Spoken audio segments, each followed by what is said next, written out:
Ado Richard, il faut que tu comprennes que Facebook, c'est un monde virtuel. C'est pas plantation des papas de quelqu'un pour que quelqu'un va venir surveiller nos propos à tout moment qu'on fasse quelque chose. C'est quoi le problème?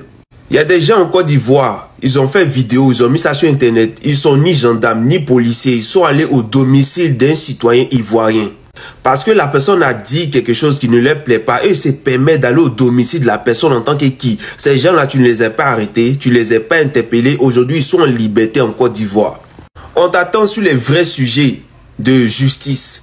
Voilà un Ivoirien qui est victime d'injustice. Moi, j'ai fait vidéo dessus. Séni Krembo a fait vidéo dessus. Jusqu'à aujourd'hui, on t'a pas encore entendu parler de ça. On est sûr que tu as vu ou ton entourage a vu cette vidéo-là. Mais jusqu'à aujourd'hui, on n'a pas encore entendu parler de ça. Qu'est-ce que tu fais?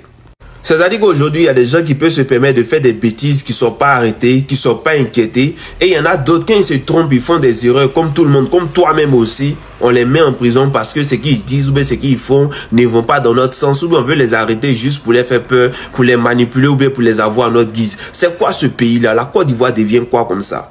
C'est quel message vous voulez envoyer? Vous voulez faire comprendre à tout le monde entier que la Côte d'Ivoire est un pays de merde qui ne respecte pas les droits de l'homme? Mais si vous êtes fâché là, coupez les accès de Facebook à la Côte d'Ivoire, coupez tout simplement et puis créez votre réseau social où les gens vont venir se prosterner, vous adorer comme Dieu parce qu'à un moment donné, ça devient ridicule. La Côte d'Ivoire est un pays laïque, mais on a bien vu des gens à la télé qui se voilaient, qui s'habillaient pour faire représentation de ce qu'ils sont, alors que nous sommes dans un pays laïque. Toi, en tant que procureur de la République, qu'est-ce que tu as fait contre ces gens-là? Tu n'as rien fait. Le moment où on vous attend pour pouvoir respecter, pour pouvoir faire respecter nos lois et nos devoirs, on ne vous voit pas. Mais quand c'est pour venir sur la toile, en train de fouiller pour voir ce que telle ou telle personne a dit, pour pouvoir porter préjudice à la personne, là vous êtes premier, c'est quel travail? Nos petites sœurs qui se font violer dans les écoles contre leur gré, qui ont force à faire des choses, ça là, vous n'en parlez pas, hein. Vous ne portez pas plainte contre ces gens-là, vous ne les poursuivez pas. Et vous ne pouvez pas être au courant parce que vos enfants ne fréquentent pas dans les écoles ivoiriennes. Vos enfants se trouvent en Europe ici. Voilà pourquoi vous ne savez pas ce qui se passe dans nos établissements. On a l'impression que toi, Ado Richard, aujourd'hui, là, tu es procureur de la République sur Facebook. Facebook, c'est un monde virtuel. Facebook, ce n'est pas la réalité. Facebook, lui qui a créé Facebook, là, il dit Facebook, c'est un monde virtuel. Si pour vous, Facebook, c'est la réalité, là, ben coupez Facebook chez vous.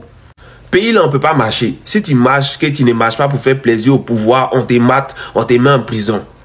On ne peut pas se rassembler. Si on se rassemble aussi, c'est bizarre. Facebook encore, qui est un monde virtuel sur lequel on va venir parler là aussi, on ne peut pas parler. Bon, à un moment donné, vous voulez qu'on fasse quoi?